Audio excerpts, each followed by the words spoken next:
Good morning. Welcome to the weekend. The sunshine is back. I hope you're well. Thought I'd share content this morning on what it is to meet people halfway, what it is to be able to see things from another perspective, what it is to be able to be neutral, what it is to be diplomatic. And this is a real key to expanding your conscious awareness and your self-evolvement in yourself, in your soul, in your psychology, because where we often get very limited and constrained in life is where we really struggle to meet others halfway, to be able to see things from somebody else's point of view. And it does create blind spots in us. It does create a lot of limitations in our ability to see the bigger picture, which means that we might make decisions or judgments or take paths in life based on very limited information, maybe quite a narrow point of view.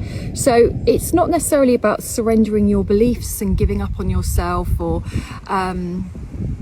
ditching your values. It's not about that. It's about being able to place yourself in somebody else's shoes, to see where they're coming from, meet them at the point of challenge, even if it's not your belief, even if it stirs some big emotions, but be able to be big enough to hold that in yourself, to get more clarity on where somebody's coming from, so that you're better able then to communicate and meet them in the middle somewhere, even if it's agreeing to disagree.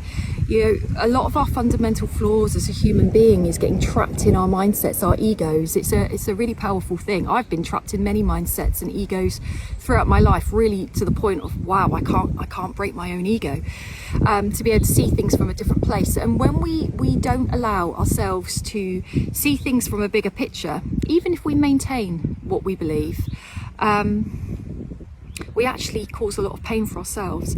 And where are we willing to actually lose people over the need to be right? And this is where we go into ego crisis and ego battles with others. So this is where the ego is not managed well, and it is a part of our growth to go through not managing our ego well. So if we're an overinflated ego, we dismiss others, we deny others their beliefs, we believe they're wrong because they can't see what we can see, that they're ignorant, unintelligent, you know, yada yada, you name it, that's what we believe. And if we're underinflated with our ego, we believe instantly we're wrong if somebody else has a different opinion, instantly they're right, instantly it's our fault. So where do we get that middle ground? And equally, when we're in a balanced ego, we're able to be able to calmly see something and understand that somebody sees something differently, and actually maybe pave way to reconnection, pave way to making the world a better place, pave way to ease our own suffering, because a lot of our own internal conflict is over our perception of how we see something. That is part of it. And then the emotion that we attach to the perception of how we see something, it's the emotion we get stuck in.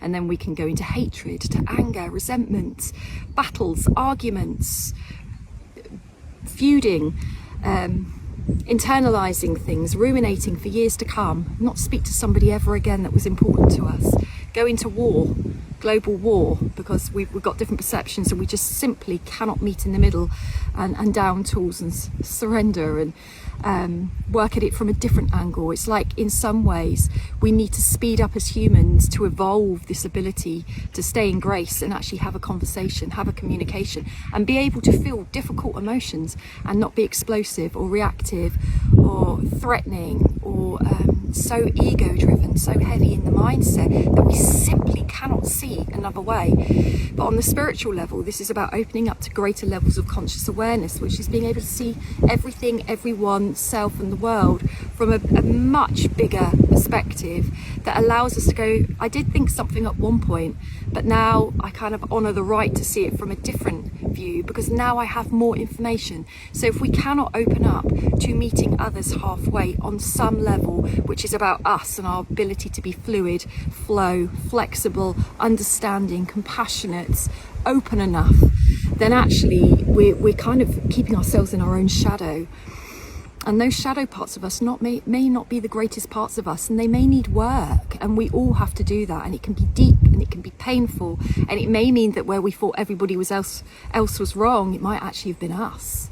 Or we might not have handled people or situations in good ways where we believed we were justified. It's where we come out of moral judgment into moral grace, and there's a difference. How much can we own up? Maybe I was ignorant over the way I saw something. Maybe I was judgmental. Maybe I was too harsh because I hadn't healed something in my past, so I kind of spewed it out into the situation in front of me. Where might I have a limited vision? Where might I only see things my way? Where might I need to be in control or authoritative? These are our shadows, and they do block us to seeing a bigger picture. I mean, we live in an amazing, amazing, beautiful, successful, thriving world.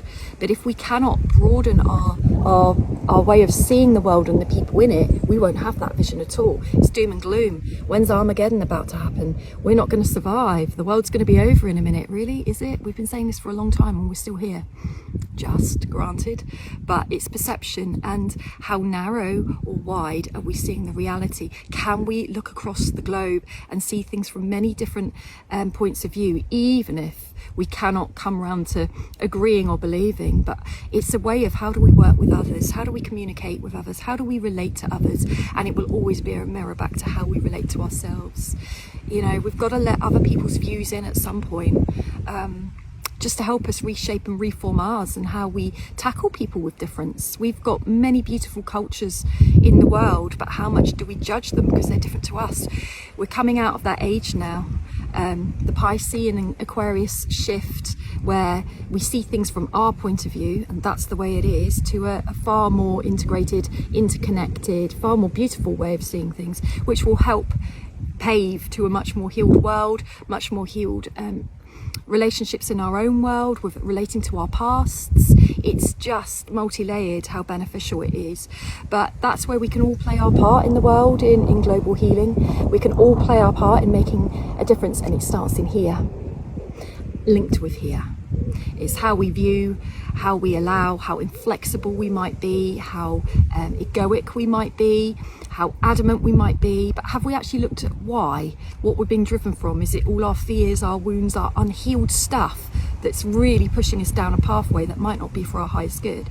Once we heal all our backstory, that's when we're able to see things from a bigger place. And regardless of what is or isn't going on out there, you can find a level of peace within that and in your own story of your own life. On that note, have a wonderful weekend, everybody, and take care.